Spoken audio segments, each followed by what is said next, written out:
সাহাবা হুজুর চলে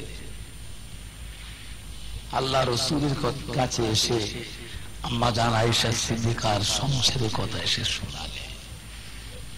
আল্লাহ রসুল শুনলেন, খানিকক্ষণ চুপ মেরে থেকে সবর করে নিয়েছিলেন। জোরে বলুন সুবহান। তাদের জন্য এত জীবনে কষ্ট করে গেলে, এত দুঃখ উঠিয়ে গেলে, কাদের মুখের দিকে? জীবনের সুখ শান্তি দিলেন না, আরাম দিলেন না, কাদের মুখের দিকে? আপনার আমার মুখের দিকে, আমার আপনার মুখের দিকে জীবনে শান্তি নেন। একজন সাহাবীকে জানতো, বাবা বাড়িতে গিয়ে আপনার আমার কলিজার টুকরি খাতমে জান্নাত বেটি ফাতেমাকে একটু বলুন তো বাবা, যদি কিছু থাকে আমার জন্য যেন দিয়ে পাঠায়। পাশেই আমার কলিজার টুকরি খাতমে জান্নাত বেটি ফাতেমার উপর। সাহাবা হুজুর গেলেন, বুবুজান হযরতে ফাতেমা রাদিয়াল্লাহু ঘরে গিয়ে শুনালেন। সালাম দিয়ে বললেন, বুবুজান আব্বাজান পাঠিয়েছে, আজ 3 দিন খাওয়া হয়, জিহাদের ময়দান থেকে না খাওয়া অবস্থায় বাড়িতে এসেছে, আপনার ঘরে যে কিছু খাবার থাকে আব্বাজান দিয়ে পাঠাতে বললেন। শোনার সাথে সাথে বুবুজান হযরতে ফাতেমা রাদিয়াল্লাহু তাআলা আনহার মুবারক চক্ষু থেকে টপ টপ করে পানির টুসা গড়িয়ে যায়। কি কথা শোনালে আমায়? জান জান আব্বা জানকে গিয়ে বলো, আমি বেটি ফাতেমা আমার কলিজার টুকরা মাসুম বাচ্চা ইমাম হাসান হযরত ইমাম হুসাইনকে নিয়ে আজ 3 দিন যাবত অনাহারে আমাদের দিন যায়। সাহাবা হুজুর চলে আল্লাহ রসুলের কাছে এসে বুবুজানের সংসারের কথা শোনালে। নবী পাক শুনে খানিকক্ষণ চুপ মেরে থেকে সবর করে নিয়েছিলেন। জোরে বলুন সুবহান। এতই ক্ষুধা লেগেছিল আল্লাহ রসুলকে, ক্ষুধার যারা যন্ত্রণা সহ্য করতে পারে, ডাক হযরতে আবু বকর সিদ্দিক রাদিয়াল্লাহু তাআলা, হযরত ওমর ফারুককে ডাক, 2 জন সাহাবাকে ডেকে পরামর্শ কি করা যায়। ক্ষুধার যারা যন্ত্রণা সহ্য করে, কার কাছে গেলে ক্ষুধার যারা যন্ত্রণা নিবারণ করার মতো কিছু খাদ্য দ্রব্য পাওয়া যাবে? কোথায় যাই?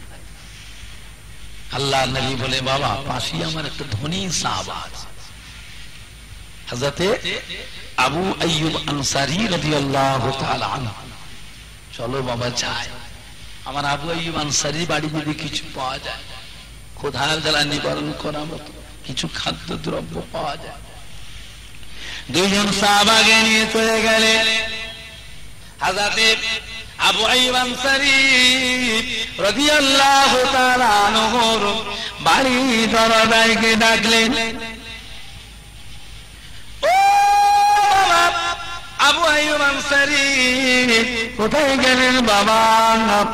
আবু আইয়ুব আনসারী সাহাবা, হযরতে আবু আইয়ুব আনসারী সাহাবা বাড়ির ভিতরতে বেরিয়ে আসলেন, সালাম দিলেন। আল্লাহ নবী সালামের জবাব দিলেন। জিজ্ঞাসা করলেন, হুজুর কি খবর, কি জন্য আমাকে ডেকেছেন? আল্লাহ নবী বলে, বাবা ও বাবা আবু আইয়ুব আনসারী, আজ 3 দিন খাওয়া হয়নি বাবা, অনাহারে দিন যায়, জিহাদের ময়দান থেকে না খাওয়া অবস্থায় বাড়ি এসেছি বাবা, খোদা যারা যন্ত্রণা আর সইতে পারি না। বাবা আবু আইয়ুব আনসারী, বাবা তোমার ঘরে কি কিছু খাবার খাদ্য দ্রব্য কিছু আছে? খোদা যারা নিবারণ করার মতো কি কিছু আছে? হযরত আবু আইয়ুব আনসারী ছুটে গেলেন খাজুরের বাগানে। একটা পাকা পাকা খাজুর, একটা খাজুর কেটে খাজুরের বাগান থেকে নিয়ে এসে আল্লাহ নবীর সামনে বসিয়ে দিলেন। জোরে বলুন সুবহানাল্লাহ, আর একটু জোরে বলুন সুবহানাল্লাহ। বাড়ির ভিতরে চলে গেলেন, বিবিকে ডাকলেন, ও বিবি সাহেবা, ঘরে কি খাবার আছে বলো। বিবি সাহেব এসে বলে, ও আমার স্বামী গো, ঘরে তেমন কিছু খাবার নাই, তবে সামান্য কিছু জবের আটা পড়ে আছে। হযরত আবু আইয়ুব আনসারী বিবির সামনে দাঁড়িয়ে দাঁড়িয়ে কাঁদতে লাগলেন। বিবি রে, কি কথা শোনালে আমায়? ও বিবি, আল্লাহ রাব্বুল আলামিন এমন 3 জন মেহমান আমার বাড়িতে পাঠিয়েছেন, ওই রকম 3 জন মেহমান কিয়ামত পর্যন্ত আর কারোর বাড়িতে যাবে না। ও বিবি রে, কি কথা শোনালে আমায়? ওই 3 জন মেহমান যদি না খাওয়ায় ভুখা অবস্থায় ফিরে যায়, জীবনে আর কোনদিন আমাদের বাড়িতে আর মেহমান হবেন না। কি করা যায় বিবি? আজকে আমার বাড়িতে আল্লাহ রাব্বুল আলামিন আমার রাসূল পাক সাল্লাল্লাহু আলাইহি সাল্লামকে পাঠিয়েছেন। জোরে বলুন সুবহানাল্লাহ, আর একটু জোরে বলুন সুবহানাল্লাহ। ও বিবি, কি করা যায় বলো? বিবির সাথে পরামর্শ করে বাড়িতে একটা ছোট বকরি ছিল, ওই বকরিটাকে জবাই করে নিলেন। জবাই করে দিয়ে কাটাকুটি করে বিবিকে বললেন, তাড়াতাড়ি করে সালন পাকাও, আর এই জবের আটাটা রুটি বানাও, আমি যাই। আল্লাহর নবীকে সঙ্গে করে নিয়ে আরো 2 জন সাহাবা তাদের সঙ্গে করে নিয়ে ঘরের মধ্যে বসার জায়গা দিই, তুমি দিকে রান্না বাড়া করে রেডি করো। হযরত আবু আইয়ুব আনসারী চলে গেলেন। হযরত আবু আইয়ুব আনসারী বিবি সাহেবা রান্না বাড়া করে লিপ্ত হলেন। হযরত আবু আইয়ুব আনসারী সাহাবা আল্লাহ নবীকে সঙ্গে করে নিয়ে হযরত আবু বকর সিদ্দিক, হযরত ওমর ফারুককে সঙ্গে করে নিয়ে ঘরের মধ্যে নিয়ে এসে বসা জায়গা দিলেন। যথা সময়ের ভিতরে হযরত আবু আইয়ুব আনসারী সাহাবা বিবি সাহেবা বকরির গোশত রান্না করে জবের আটা মামা বানিয়ে রুটি তৈরি করে আল্লাহ নবীর কাছে মেহমানদারি করলেন। জোরে বল সুবহান, আর একটু জোরে বল সুবহানাল্লাহ। মেহমান আমার দিনদার ইমানদার ভাইরা, নেককার আল্লাহওয়ালা ভাইরা, সব খাবার সামনে করে নিয়ে বসে আছে, কেউ খাচ্ছে, কে আগে খাবে? হ্যাঁ, কেউ খাচ্ছে। এত ক্ষুধা লেগেছিল। হযরতে আবু বকর সিদ্দিক রাদিয়াল্লাহু তাআলা আনহুকে ক্ষুধা জ্বালা যন্ত্রণা আর সইতে পারছেন না গো। হাতটা বাড়িয়ে একটু রুটি ছিঁড়ে নিয়ে তরকারিতে একটু বাচ্চা খাবেন বলে লোকমাটা হাতে করে নিয়ে আল্লাহ নবী চাঁদ মুখের বানেতে দেখলে আহা নবী আমার ভুখা। আল্লাহ নবী আগে খাবেন, তারপরে তো আমরা খাবো। আমি আবু বকর সিদ্দিক কেমন করে আগে খাই তা কখনই হতে পারে না। লোকমাটা এমনি হয়ে পাতে রেখে দিলেন। জোরে বল সুবহান। ও ভাইজান, এত ক্ষুধা লেগেছিল। হযরত ওমর ফারুক রাদিয়াল্লাহু তাআলা আনহুকে ক্ষুধা জ্বালা যন্ত্রণা আর সইতে পারতেন না। হাতটা বাড়িয়ে একটু রুটি ছিঁড়ে নিয়ে তরকারিতে ডোবাচ্ছেন, খাবেন বলে লোকমাটা হাতে করে নিয়ে আল্লাহ নবীর চাঁদ মুখে বানিয়েছে, আর লোকমাটা গালি নিতে পারলেন না, এমনি ভয়ে পাতে রেখে দিলেন। সুবহান।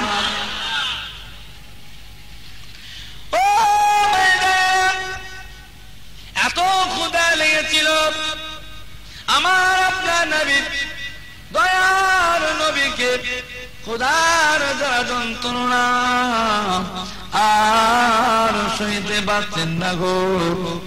নবী পাক আমার নূরের হাতটা বাড়িয়ে দিয়ে একটু রুটি ছিঁড়ে নিয়ে তরকারিতে ডোবাচ্ছেন, খাবেন বলে লোকমাটা হাতে করে নিয়ে কি যেন মনে পড়ে গেল, আর লোকমাটা গালি নিতে পারলেন না, এমনি ভয়ে পাতে রেখে দিলেন।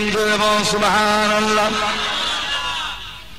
এমন সময়তে হযরত আবু আইয়ুব আনসারী রাদিয়াল্লাহু তাআলা বাড়ির ভিতরতে বেরিয়ে এলেন। ইয়া রাসূলুল্লাহ, ইয়া হাবিবাল্লাহ, হুজুর কার জন্য অপেক্ষা করেন?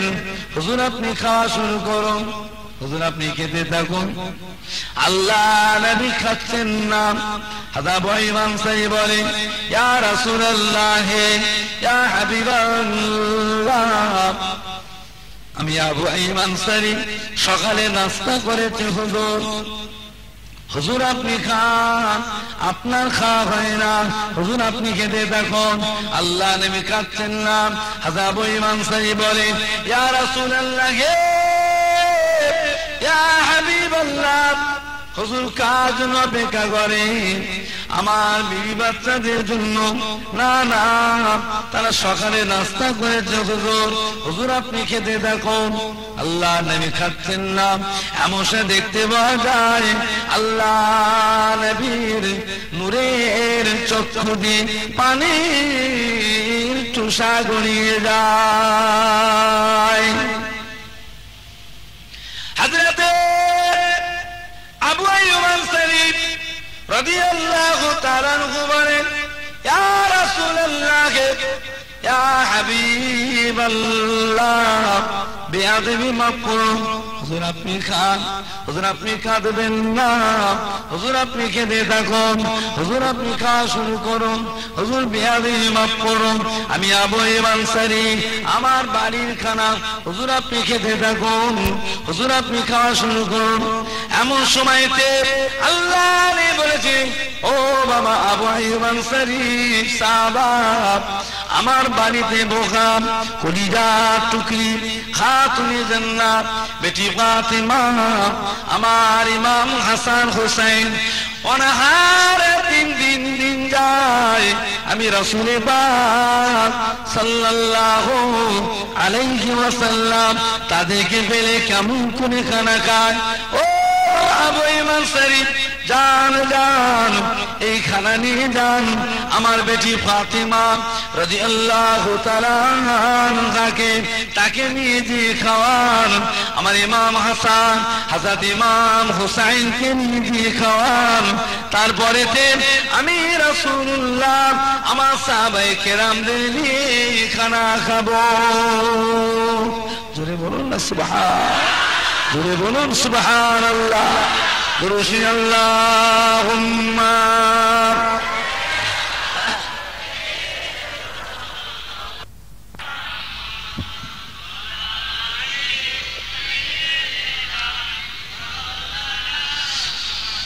रसूलुल्लाह के दिल में मोहब्बत लेके आया हो, जो दौलत लूट नहीं सकती वो दौलत लेके आया हो। रसूलुल्लाह के दिल में मोहब्बत लेके आया हो, जो दौलत लूट नहीं सकती वो दौलत लेके आया हो। मेरी दुनिया मेरे दुनिया मेरे उक़बा मेरी उक़बा शरीयत लेके आया हो, तरीक़त लेके आया हो, गुनाहों की बअंदज़ इबादत लेके आया हो, रसूलुल्लाह की दिल में मोहब्बत लेके आया हो। अल्लाहुम्मा सल्ली अला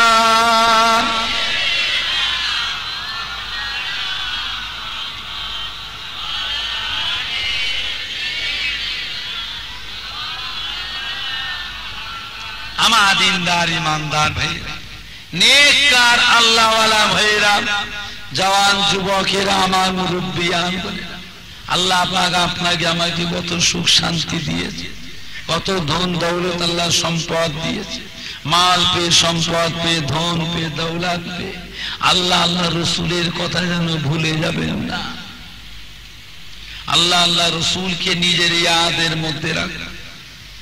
আমার দিনদার ইমানদার ভাইরা, কার না ইচ্ছা যায় আল্লাহর কাবার তাওয়াফ করতে, কার না ইচ্ছা যায় আমার রাসূল পাক সাল্লাল্লাহু আলাইহি ওয়াসাল্লামের মাজার মুকদ্দাস জিয়ারত, কার না ইচ্ছা, হ্যাঁ, কার না মন চায়। এখন তো কত সহজ হয়ে গিয়েছে, ভালো ভালো গাড়ি বেরিয়ে পড়েছে, অল্প সময়ের মধ্যে মক্কা মদিনা শরীফ সফর করে ফিরে আসে। একটা দিন এমনও দিন ছিল যেদিন মানুষ ঘোড়ার পিঠে সওয়ার হয়ে, উটের পিঠে, গাধার পিঠে সওয়ার হয়ে যেত। কথা সত্য না মিথ্যে কথা? এমনও দিন ছিল যখন মানুষ পায়ে হেঁটে হেঁটে হজে যেত। আমারই দাদা হুজুরের ভাই ছিলেন উলুবেড়িয়া টাউনে। এই মাহফিল হাওড়া জেলারও মানুষ আছে, কি বাবা নাই? হুগলি জেলারও মানুষ আছে, কি বাবা নাই? মেদিনীপুর জেলার মানুষ আছে, কি বাবা নাই? তাহলে 24 পরগনা জেলারও মানুষ আছে, কি নাই? তাহলে এই মাহফিলে বহুত মানুষ আছে।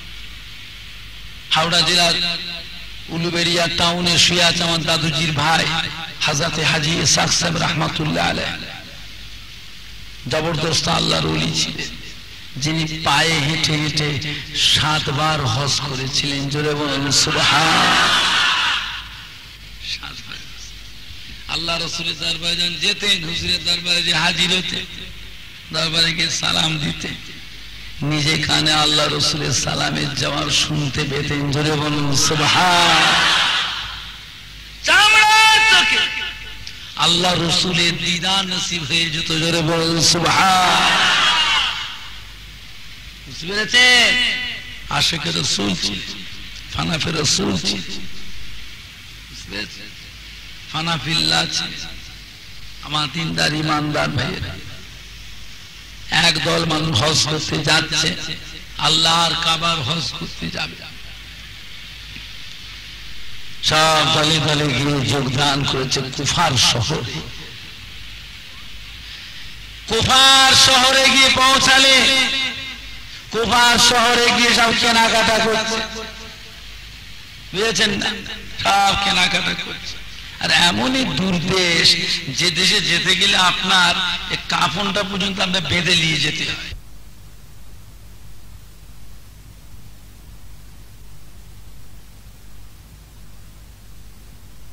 মুসাফির এতই বড় সফর, যে দেশে যেতে গেলে আপনার কাফন পর্যন্ত বেঁধে নিয়ে যেতে হয়। বুঝেছে? কোথায় কাফন পাবে? কাফনে যে বাজারে খুঁজতে যাবে, সে দোকানপাটি রাস্তায় পাবে? বুঝেছে?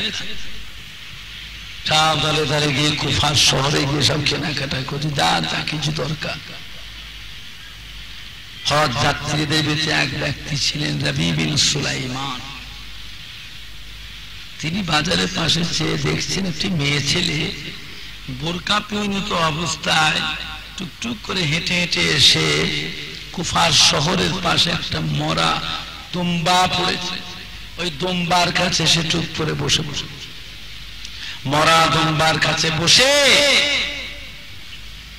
বোরকা ভুগলির ভিতর থেকে একটা থলি ব্যাগ বার করলে, আর একটা চাকু ছুরি বের করে মরা দুম্বার গোশত কেটে কেটে কেটে কেটে ওই থলির মধ্যে ভরতে লাগলো। চেয়ে চেয়ে দেখছেন, তাই মেয়ে ছেলেটা কি মরা দম্বার গোস্ত কেটে ব্যাগ বোঝাই করছে কেন?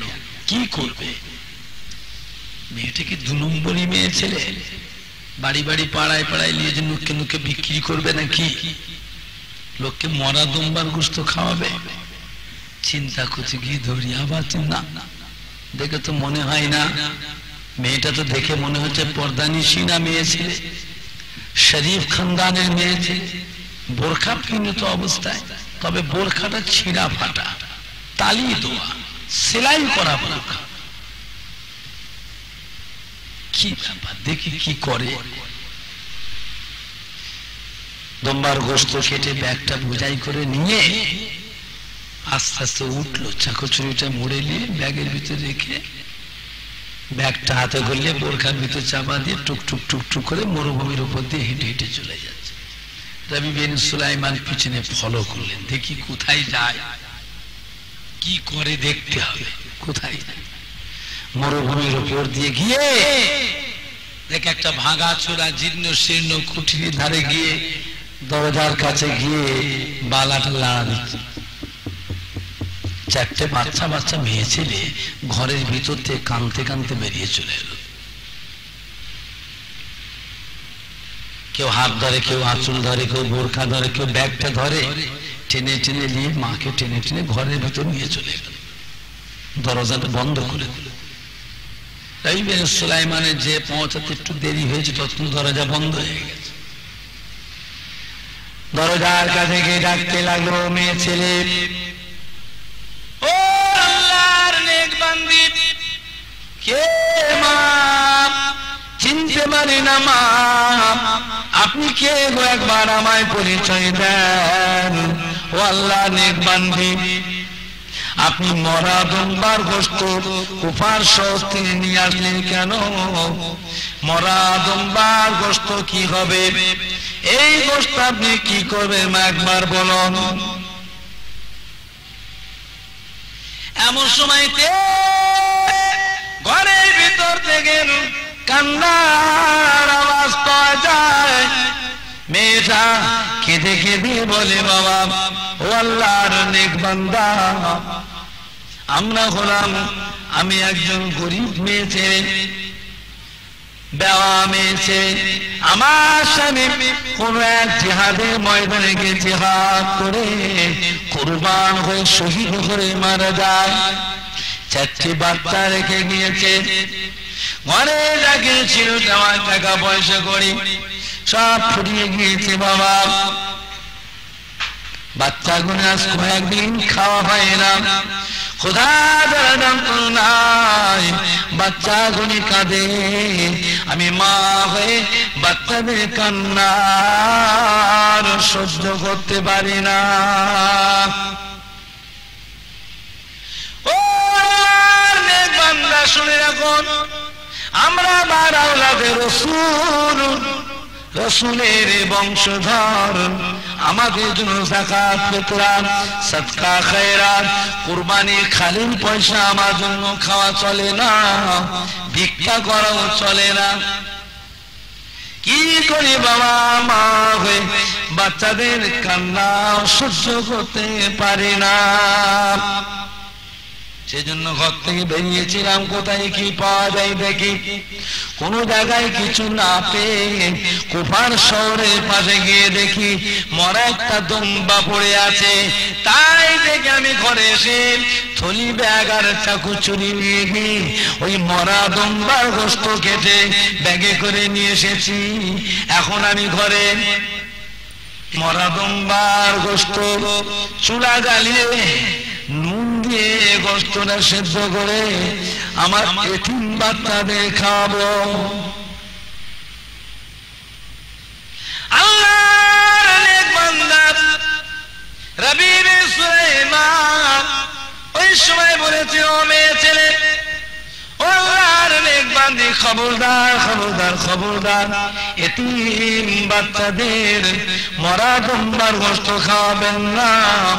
ও আল্লাহর নেক বান্দি, আপনি এক কাজ করুন, একটু আপনি বাইরে আসুন, আমার দুটো কথা শুনুন। মা একবার বাইরে আসুন, আমার দুটি কথা শুনুন মা, এতিম বাচ্চাদের মরা দুম্বার গোশত খাওয়াবেন না মা, খবরদার খবরদার মা, এ কাজ আপনি করবেন না। আপনি একবার বাইরে আসুন। মেয়ে ছেলেটা বাইরে বেরিয়ে এসেছে। রবি বিন সুলাইমানের কাছে ছিল হজ পাকে যাওয়ার টাকা, হজে যাওয়ার যে টাকাটা 300 দিরহাম, ওই টাকাটি হাতে করে নিয়ে মেয়েটির হাতে দিয়ে বলে, মা এবছর হজে যাবো বলে নিয়ত করে বেরিয়েছিলাম, এই 300 টাকা, এই 300 দিরহাম নিয়ে হজে যাবো বলে বেরিয়েছি, হজে আর যাব না, আল্লাহ পাক কখনো তৌফিক দেন পরে হজে যাব মা, এ যাত্রায় হজে যাব না।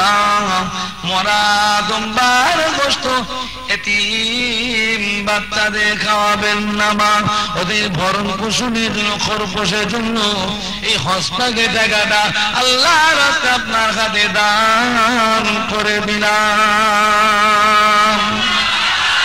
জোরে বলুন না সুবহান।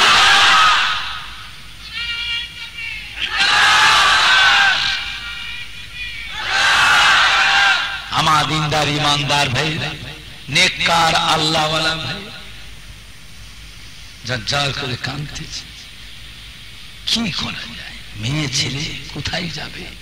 এক কাজ করুন মা, আপনি আমাকে একটা থলি ব্যাগ দেন, পাশেই কুফার শহর, কুফার শহর থেকে আপাতত কিছু খাবার কিনে এনে দিই আমি। আপনি মেয়ে ছেলে কোথায় যাবেন মা? মেয়ে ছেলেটা একটা থলি ব্যাগ বের করে দিলেন। রবি বিন সুলাইমান হাতে করে নিয়ে ছুটলেন, মরুভূমির উপর দিয়ে ছুটে ছুটে ছুটে ছুটে গিয়ে কুফার শহরে গেলেন, খাবারের দোকান থেকে খাবার কিনলেন। 4টে বাচ্চার গায়ে ছিল ছিঁড়া ফাটা জামা, ওই বাচ্চা 4টের জন্য নতুন 4টে জামা কিনে থলি ব্যাগটার মধ্যে ভরে নিয়ে ব্যাগটা নিয়ে ছুটে ছুটে ছুটে ছুটে আসছে মরুভূমির উপর দিয়ে। ঘরের দরজার কাছে সে ডাক দিয়ে, মা আসেন মা, আমি খাবার কিনে নিয়ে এসেছি মা, এইটা নিয়ে যান। ঘর থেকে বেরিয়ে এলেন, মেয়েটির হাতে থলি ব্যাগটা দিয়ে দিলেন। থলি ব্যাগটা ঘরে নিয়ে গিয়ে রান্না বান্না করে যত সময়ের মধ্যে বাচ্চাদের খাওয়ালেন, বাচ্চাদের কান্নাটাকে থির করলেন, কাঁদাটা বন্ধ হয়েছে। অতক্ষণ বাইরে অপেক্ষা করে দাঁড়িয়েছে, এবারে ডাকছে, মা বিদায় বেলায় দুটো কথা বলি মা, ওই 3 বাচ্চাদের জন্য 4টে নতুন জামা কিনে নিয়ে এসেছি, ওই 3 বাচ্চাদের ছিঁড়া ফাটা জামাগুলো খুলে দিয়ে নতুন জামাগুলো পরিয়ে দেন মা, আমি 3 বাচ্চাদের মুখের এই হাসি মুখটু দেখে একটু বিদায় হয়ে যায়। জোরে বলুন সুবহানাল্লাহ। মা ঘরের ভিতর থেকে বাচ্চাদের ছিঁড়া ফাটা জামাগুলো খুলে দিয়ে রবি বিন সুলাইমানের কিনে দেওয়া নতুন জামাগুলো বাচ্চাদের পরিয়ে দিল। ও কান কামড়ে শুনুন বাবা, জমিদারের ছেলে মেয়েদের, ধনী লোকের ছেলে মেয়েদের, মালদারের ছেলে মেয়েদের, ব্যবসায়ী মেয়েদের ছেলে মেয়েদের নতুন নতুন জামা কাপড় পরা, আপনার আমার ওনার বাচ্চারা কত আনন্দিত হয়। এতিমের বাচ্চা, মিসকিনের বাচ্চা, গরিবের বাচ্চাদের নতুন জামা কাপড় পরালে তারা যে কত আনন্দিত হয় চিন্তা করো।